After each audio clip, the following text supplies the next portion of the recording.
In 2009, Plants vs. Zombies taught us a simple lesson. If a zombie crosses all the way across your garden, you die. Game over. Now this is Plants vs. Brainrots. Looks pretty familiar, right? Well, it's been a hot game on Roblox for a while, and right now, I'm about to let this abomination walk across my garden. I should lose, right? In any other game, this is game over. But let's see, because I'm hitting this thing, but time is running out. I'm not gonna make it. Oh no, it got away. But wait, what? Is that it? I didn't lose health, I didn't lose money, I didn't lose the game, I didn't lose anything. This wasn't a glitch either. This is how the game was intentionally designed. But why? Why are developers making games that you literally cannot lose? Well, to answer that, I had to descend into the depths of Roblox slop hell. Strap in, because the slop gets so thick that it might literally melt your brain. But before we get there, we have to start, well, at the beginning. Plants vs. Brainrots. It looks like Plants vs. Zombies. It smells like Plants vs. Zombies. You have a grid, you plant plants, you shoot enemies. A tower defense game, right? But something is obviously off, because unlike Plants vs. Zombies, I not only don't lose by doing nothing, I actually get rewarded for doing nothing. I literally cannot fail. And that's because Plants vs. Brainrots isn't a tower defense game like Plants vs. Zombies is. In Plants vs. Zombies, every plant does something different. You have to think and strategize in order to plant the right combination of plants and beat the level. In Plants vs. Brainrots, the plants you plant don't do anything different. They literally all just shoot laser beams of varying colors. In Plants vs. Brainrots, there is no strategy. There is nothing to defend. It's an idle game. And to be honest, it's not really even that similar to Plants vs. Zombies beyond the surface level. In fact, it's much more like a mashup between the two biggest Roblox games of 2025. Let's take a deeper dive into this so you can see what I mean. Exhibit A, the tiled garden setup, the plants, and the need to use plants to eliminate things, taken straight from Plants vs. Zombies. Exhibit B, you buy seeds from a seed shop that restocks every 5 minutes with rare seeds that only have a % chance to appear, and you plant them in your garden. You then have to wait for them to grow before they can be utilized. This is a direct copy of the system used in Grow a Garden, owned by the exact same owner as Plants vs. Brainrots. Exhibit C, when you eliminate a Brainrot, it gets added to your inventory. You can then equip this Brainrot to your base, and it will generate passive income for you to buy more seeds. This whole Brainrot's passive income thing is pretty much taken directly from Steal a Brainrot. So then it becomes clear, they took the look of a strategy game, removed the strategy, and replaced it with a simulator loop. You kill thing, thing gives money, money buys better plant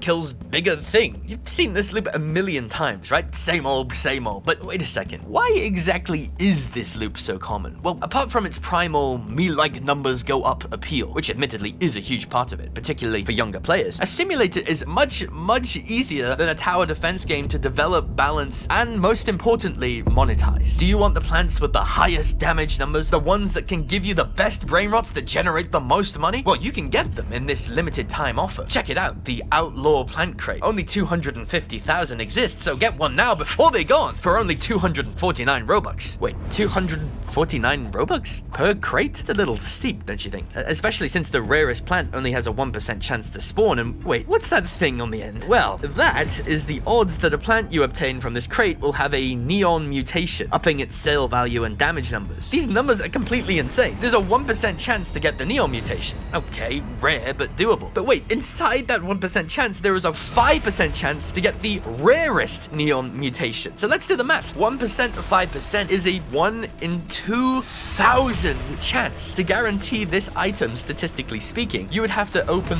thousands of crates. Like, we're looking at a price ceiling of roughly 400,000 Robux here. That's over 3,000 US dollars. You could buy a car with that. You could go to Japan. You could buy so many things that aren't a shiny pea shooter in a Roblox idle game. It's predatory, it's gross, and somehow it's not even the bottom of the barrel. Because you see, whilst Plants vs. Brainrots is arguably at least somewhat original, its success has been like a flame, and an army of moths has been drawn to it. And by moths, I mean slop game developers. Anime versus Brainrots, sure. Plants versus fish. Okay, Plants versus baddies. What?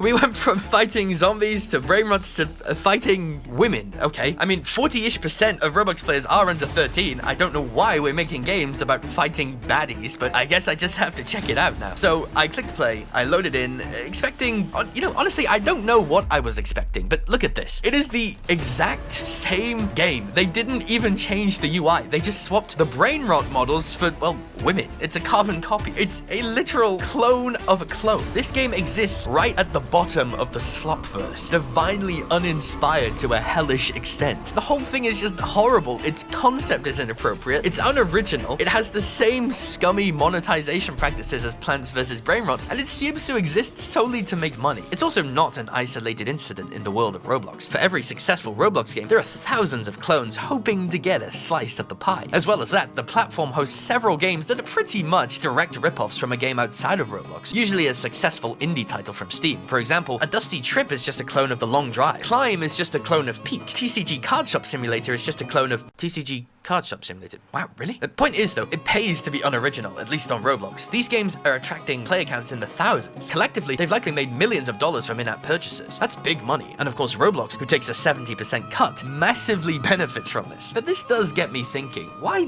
does it seem so impossible to find a game that is original, creative, ambitious, and massively popular on Roblox? Surely that's what people want more than anything. I mean, it's not because good games aren't being made on Roblox, they are. Just check out Abyssal, for example.